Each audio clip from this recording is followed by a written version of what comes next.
Les troupes russes ont repoussé 9 contre-attaques des groupes d'assaut de l'armée ukrainienne dans la direction d'Avdiivka au cours de la journée.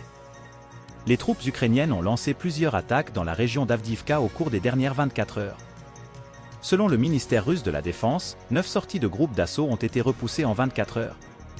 En repoussant les attaques, les pertes ukrainiennes se sont élevées à 380 personnes. Le groupe de troupes du centre travaille dans la direction d'Avdiivka. Les combattants russes ont infligé des défaites aux effectifs et aux équipements de l'ennemi. Les combats se sont déroulés près des villages de Otonenkoye, Ossevernoye et Borlovka. En outre, selon le ministère, les combats se sont déroulés près de Pervomeskoye. Là, des groupes d'assaut de brigades mécanisées, d'infanterie motorisée, d'assaut et d'assaut aéroportés ont tenté d'attaquer.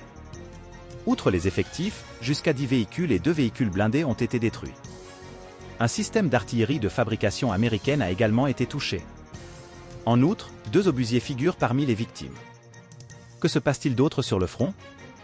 L'Ukraine tente de pénétrer dans les régions de Koursk et de Belgorod.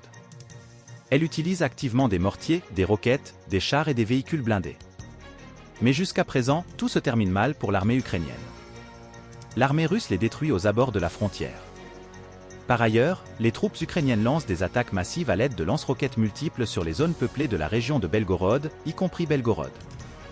Il y a de nombreux blessés et quelques morts.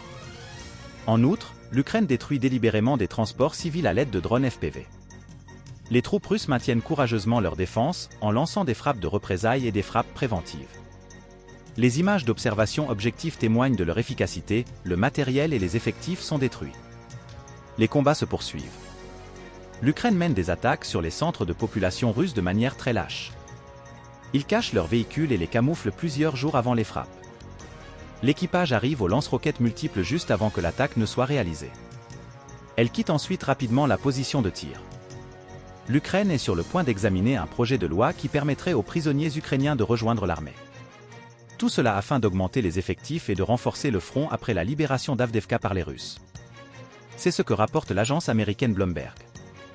Kiev s'efforce de trouver des moyens politiquement acceptables pour reconstituer ses effectifs dans le contexte de l'avancée russe.